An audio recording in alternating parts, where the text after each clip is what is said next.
Oke. Bismillahirrahmanirrahim. Assalamualaikum warahmatullahi wabarakatuh. Perkenalkan, nama saya Ahmad Tumanufik untuk NIM 6101421215 dari Rombel PJKD. Di sini saya akan menjawab pertanyaan yang ada di Elena ya teman-teman ya. Di Elena. Oke. Yang pertama adalah perkembangan dan belajar gerak sangatlah penting dipelajari oleh calon guru pendidikan jasmani. Berikan alasan yang sesuai dan sebutkan, jelaskan, serta berikan contoh minimal 2. Oke. Perkembangan dan belajar gerak sangat penting untuk calon guru pendidikan jasmani. Karena yang pertama, calon guru pendidikan jasmani harus bisa menentukan olahraga apa yang cocok untuk peserta didiknya. Mungkin peserta didik SD apa, SMP apa, SMA apa. Kemudian perkembangan dan belajar gerak juga berfungsi untuk mengetahui karakteristik di setiap jenjang umur. Misal di SD mulai kelas 1 sampai kelas 6. Ini biasanya banyak menyukai olahraga yang bersifat kerja sama tim, yang bersifat menyenangkan, contohnya bermain sepak bola, bermain tenis, kemudian berenang bersama, bermain sepeda bersama, dan lain-lain. Kemudian untuk di jenjang SMP sampai SMA itu bisa dimasuki olahraga yang agak serius atau olahraga yang tidak mementingkan kesenangan tapi mementingkan fisik dari peserta didik tersebut, seperti kayak lari maraton atau lompat jauh, lempar lembing dan sebagainya. Kemudian tahapan gerak dan faktor fungsi saraf. Untuk tahapan-tahapan gerak tersendiri, untuk fungsi saraf tersendiri bisa berpengaruh untuk jalannya pembelajaran olahraga. Karena kalau sarafnya tidak normal, maka pendidikan untuk apalagi di olahraga akan terganggu karena kita mengutamakan fisik seperti itu. Kemudian transfer positif, negatif, dan netral. Oke. Untuk transfer positif adalah satu olahraga itu satu olahraga mendukung gerakan di olahraga yang lainnya. Misal anak si A namanya si Adit. Si Adit ini dulu pernah ikut pencaksilat. Nah, terus kemudian di sekolah menengah atas atau sekolah menengah pertama atau perguruan tinggi ada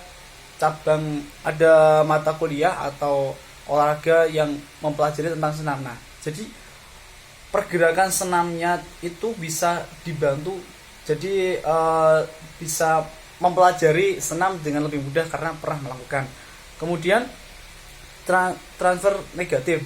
Nah, transfer negatif ini biasanya anak itu pernah melakukan atau mempelajari olahraga tertentu, kemudian melakukan olahraga yang lainnya. Nah, itu menjadi sedikit terganggu. Contohnya, anak yang terbiasa main badminton untuk melakukan gerakan overhead itu akan mengalami kesulitan di permainan tenis meja, karena untuk permainan di bola voli tangannya harus luntur atau lemas.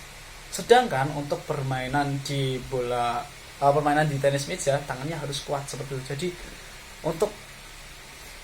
untuk permainannya sedikit terganggu apabila telah mempelajari bahkan menguasai bulu tangkis untuk belajar di tenis meja. Tapi ini tidak menutup kemungkinan anak tersebut akan bisa juga tenis meja. Kemudian yang terakhir adalah transfer netral. Nah, transfer netral itu misal kita mempelajari olahraga sesuatu itu tidak berpengaruh kepada olahraga yang lainnya. Misal kita pernah belajar renang. Nah, kemudian saat kita SMA atau kuliah itu kita belajar panah. Nah, itu tidak berpengaruh gitu loh. Jadi sama dengan orang yang pernah belajar renang maupun tidak belajar renang itu tidak berpengaruh untuk orang yang mau belajar panah seperti itu. Kemudian perkembangan dan kematangan. Untuk perkembangan dan kematangan ini dibagi menjadi dua. Yang pertama secara kualitatif dan yang kedua secara kuantitatif. Untuk yang pertama kualitatif. Kualitatif ini dilihat dari seperti namanya, dilihat dari kualitas. Misal perkembangan dan pertumbuhan secara kualitatif. Ini misal untuk pertumbuhan mental, untuk misal dari dari perpindahan umur itu mulai dari mental, terus masa pubertas, kemudian untuk yang laki-laki mungkin mengalami mimpi basah dan sebagainya. Nah, untuk perkembangan yang kuantitatif ini perkembangan yang bisa dilihat oleh mata manusia, seperti untuk laki-laki otot bertambah, kemudian mulai dari anak-anak kecil mulai dari balita ke anak itu giginya bertambah seperti itu. Jadi yang bisa dilihat oleh mata.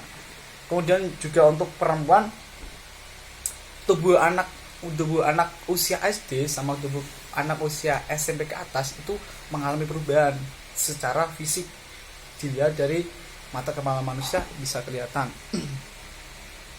Nah, kemudian untuk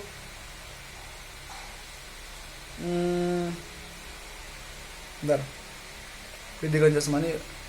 Nah, untuk pembelajaran tersendiri ada dua. Yang pertama dengan cara memberikan materi lalu menyuruh peserta didik untuk apa? Untuk praktek. Ini dinamakan kognitif. Nah, kemudian yang kedua adalah asosiatif. Berarti kita sebagai guru olahraga, calon guru olahraga, apabila kita mengajar, kita harus mempraktekkan terlebih dahulu, kemudian menyuruh atau mengajak peserta didik kita untuk mempraktekkan. Nah, mungkin itu yang bisa saya sampaikan. Apabila ada kesalahan, saya mohon maaf. Wabillahi taufiq wal hidayah. Wassalamualaikum warahmatullahi wabarakatuh. Terima kasih.